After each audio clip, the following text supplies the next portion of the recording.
Hello hi friends, అందరూ ఎలా అన్నారు? Welcome to my channel. నేనైతే చాలా బాగున్నాను. ఈరోజు వచ్చేసి రెసిపీ టేస్టీ ఫ్రాన్స్ బిర్యానీ. ఇది ఎలా తయారు చేసుకోవాలో చూసేయండి, స్కిప్ చేయకుండా చూసేయండి. చిన్న లోటాతోని నేను బియ్యం కొలుచుకుంటున్నాను, బాస్మతి రైస్ బియ్యం. ఇది అరగంట నానబెట్టుకోవాలి. కడిగి పక్కన ఉంచుకొని అరగంట నానబెట్టుకోవాలి. 1 లోటా వేసుకొని నేను వాటర్ శుభ్రంగా కడిగి పక్కన పెట్టేసుకున్నాను. ఇప్పుడు నేను ఫ్రాన్స్లోకి మ్యాగ్నేట్ చేసుకున్నానికి 2 స్పూన్స్ అల్లం వెల్లుల్లి పేస్ట్, 2 స్పూన్స్ కారం, ధనియాల పొడి, సాల్ట్ ఇవన్నీ తీసుకున్నాను. రొయ్యల్లో వేసుకొని బాగా కలిపేసుకుంటున్నాను. ఇది నీట్గా మొత్తం మిక్సర్ మొత్తం కలిసేలా చేసి ఇందులో నేను నిమ్మరసం పిండుకుంటున్నాను. ఒక చెక్క 1 సైడ్ నిమ్మరసం పిండుకొని నీట్గా మ్యాగ్నేట్ చేసుకొని ఫ్రిడ్జ్లో పెట్టేసుకుంటున్నాను. ఇందులో నేను 3 స్పూన్స్ ఆయిల్ వేసుకుంటున్నాను. మీరైతే 3 స్పూన్స్ వేసుకోండి. ఇందులో నేను మసాలా దినుసులు నేను తక్కువగా వేసుకుంటున్నాను, ఎందుకంటే మ్యాగ్నేట్ చేసిన దాంట్లో అన్ని మసాలాలు వేసాను కాబట్టి. ఇందులో చిన్నగా తరుగుకున్న ఉల్లిపాయ ముక్కలు కూడా వేసుకొని ఆనియన్ కలర్ వచ్చేదాకా ఫ్రై చేసుకోండి. స్కిప్ చేయకుండా చూడండి. బాగా ఫ్రై అయ్యేటప్పుడు చూసారా, కొంచెం ఫ్రై అయ్యాయి కదా, ఇందులో మనం చిన్నగా తరుగుకున్న టమాటా ముక్కలు కూడా వేసుకోండి. నచ్చితే వేసుకోవచ్చు, లేదంటే స్కిప్ చేసేయచ్చు. నేనైతే వేసుకున్నాను.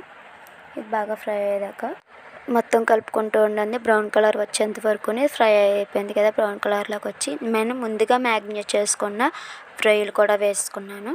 ఇది మొత్తం కలిసేలాగా ఫ్రై చేసుకోండి, బాగా కలుపుకోండి. ఇందులో వాటర్ పోయేంత వరకు మనం మూత పెట్టుకోవచ్చు. నేను స్కిప్ చేస్తాను అది.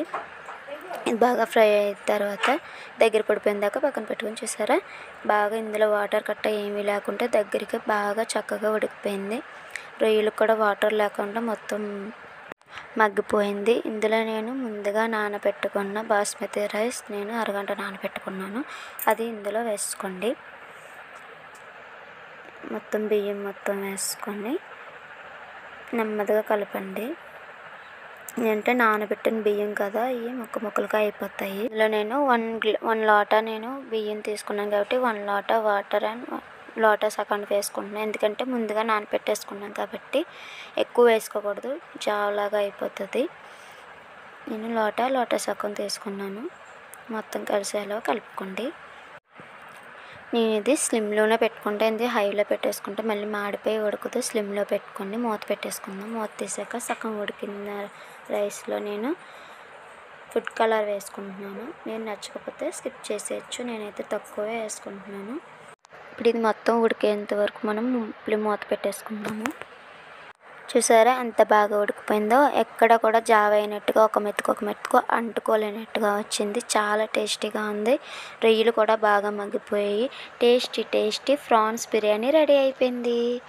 నీదైతే చాలా టేస్టీగా ఉంది. మీరు కూడా ఇలా స్కిప్ చేయకుండా వీడియో మొత్తం చూసేయండి. నేనైతే ఫ్రాన్స్ కర్రీ కూడా చేశాను. నా వీడియో చూసేయాలి అంటే నా ఛానల్లోకి వెళ్ళి చూసేయండి. Please like and subscribe. Bye.